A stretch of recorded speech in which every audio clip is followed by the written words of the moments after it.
দেশনেত্রী বেগম খালেদা জিয়া 18 কোটি মানুষের আস্থা, শ্রদ্ধা, ভালোবাসা এবং আবেগের একটা কেন্দ্রস্থল। আমরা যারা সাধারণ নেতাকর্মী এবং দেশনেত্রী বেগম খালেদা জিয়া আসলে কোনো দলীয় একক দলীয় কোনো নেত্রী না।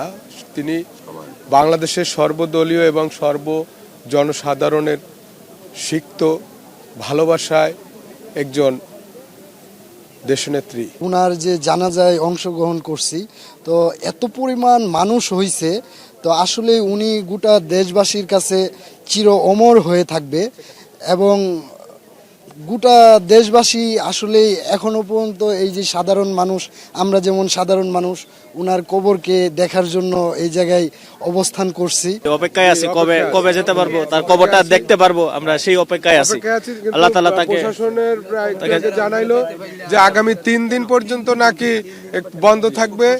আমরা সংস্কারের ভিতরে সংস্কারের কাজ চলছে এবং যার কারণে আগামী 3 দিন নাকি বন্ধ থাকবে। তো আমরা অনেক দূর দূরান্ত থেকে আসছি তার কবরটা দেখার জন্য, আমরা যাতে দেখতে পারি, প্রশাসন যাতে সেই সুযোগ করে দেয়, প্রোটোকলের মাধ্যমে যাতে আমরা দ্রুত দেখতে পারি। ঢাকার বাইরে থেকে আমরা আসছি, হ্যাঁ, থাকা তো সম্ভব না এখানে। আমরা যদি এখন দেখে চলে যেতে পারতাম তাহলে চলে যেতাম। 3 দিন তো এখানে থাকা সম্ভব না, যারা সবাই বাইরের লোক। বরিশাল থেকে এসেছি, বেগম খালেদা জিয়ার জানাজা শরীফ গেছি, ইনশাল্লাহ আশাবাদ রাখছি তার কবর জিয়ারত করে এবং বাড়িতে যাবো, এর আগ পর্যন্ত বাড়িতে ফিরে যাব না।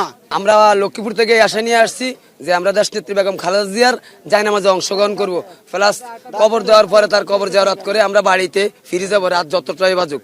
কিন্তু কিছুক্ষণ আগে আমাদেরকে বলছে যে তোমাদেরকে সুযোগ করে দেবে। এখন ওদের ভিতরে কিছু কাজের বাকি ছিল, এই কারণে আমাদেরকে দিতে পারেনি।